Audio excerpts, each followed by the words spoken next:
नमस्कार, स्वागत छ PK business tips and tricks च्यानलमा। आज म यो भिडियोमा चाहिँ चल्लालाई सबैभन्दा सुरुमा चल्ला हुर्काउँदाखेरि चाहिँ कसरी चल्ला ब्रुडिङ गर्ने भन्ने बारेमा चाहिँ यो भिडियोमा सम्पूर्ण जानकारी दिन गइरहेको छु। भिडियो अन्तिमसम्म हेर्नु होला र तपाईले चाहिँ चल्ला हुर्काउँदाखेरि चाहिँ कसरी चाहिँ चल्लालाई नमरिकिन चाहिँ तपाईले चाहिँ हुर्काउन सकिन्छ भन्ने बारेमा सम्पूर्ण जानकारी चाहिँ यो भिडियोबाट पाउनुहुनेछ। र यस्तै जानकारीमूलक भिडियो हेर्नको लागि तपाईले च्यानललाई सब्स्क्राइब गर्न चाहिँ नबिर्सिनु होला। सबैभन्दा पहिले खोरमा चल्ला हाल्नुभन्दा अगाडि चाहिँ तपाईले यस्तो बाँसको यसरी बनाएर यस्तो गोलो बनाएर चाहिँ तपाईले चाहिँ सुरुमा चल्ला हाल्नुभन्दा अगाडि यो बनाएर रेडी गर्नुपर्ने हुन्छ। र यो बनाइसकेपछि तपाईले चाहिँ तपाईको ब्रुडिङ गर्ने खोरको बाहिरबाट प्लास्टिकले चाहिँ तपाईले चाहिँ माथिबाट अलिअलि हावा छिर्ने गरी सम्पूर्ण भाग चाहिँ ढाक्नुपर्ने हुन्छ। तपाईले चाहिँ सबै खुल्ला जति छ तपाईले सबैतिर चाहिँ यसरी दुईपट्टि चाहिँ तपाईले बारेर माथिबाट अलिअलि मात्रै तपाईले आवाज भित्र छिर्ने गरी सबै प्लास्टिकले बन्द गर्नुपर्ने हुन्छ।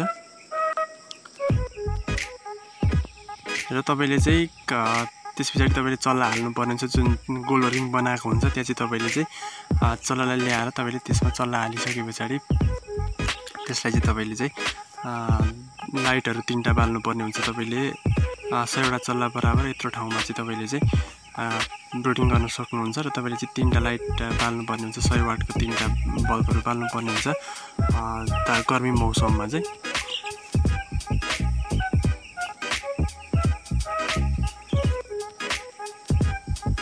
र तपाईले चाहिँ त्यसपछि त्यो गोलो रिङमा चल्ला हालिसकेपछि बाहिरबाट कपडाले तपाईले विभिन्न तन्नाहरु हुन्छ यस्तै कपडाले चाहिँ बाहिरबाट यसरी वरिपरि ढाक्नुपर्ने हुन्छ। कतैबाट पनि तपाईले चाहिँ खुला नराखी वरिपरि ढाकेपछि माथिबाट यसमा हावा छिर्छ र भित्रको बाहिरको हावा चाहिँ खेल्न पाउँछ। तर यसमा चाहिँ प्लास्टिकको प्रयोग चाहिँ नगर्नु होला।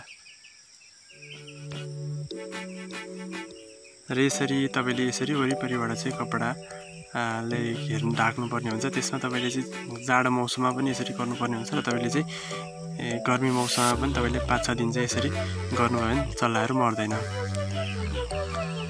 र यसरी तपाईले चाहिँ वरिपरि यसरी कन्ना लगाइसकेपछि तपाईले यसमा चाहिँ जाडो मौसममा चाहिँ तपाईले यो सोली आकारको बनाएर बनाउन सक्नुहुन्छ भाटाको प्रयोग गरेर यो ब्रुडिङ गर्नको लागि। गर्मी मौसममा चाहिँ तपाईले यही तरिकाले चाहिँ वरिपरिबाट लगाउनु भयो र बाहिरबाट पनि तपाईले प्लास्टिकले छेक्नु भयो भने चाहिँ डाइरेक्ट हावा जान पाउँदैन चिज हो र त्यो भएपछि चल्ला हुर्काउनलाई सजिलो हुन्छ। र यसरी तपाईले चाहिँ चल्ला ब्रुडिङ गर्न सक्नुहुनेछ। यसो गर्दा तपाईको खाली चल्लाहरु मर्दैन। तपाईले थप जानकारीको लागि चाहिँ कमेन्ट बक्समा गएर कमेन्ट गर्न सक्नुहुनेछ। र यस्तै विभिन्न भिडियोहरु हेर्नको लागि चाहिँ च्यानललाई सब्स्क्राइब गर्न नभुल्नु होला।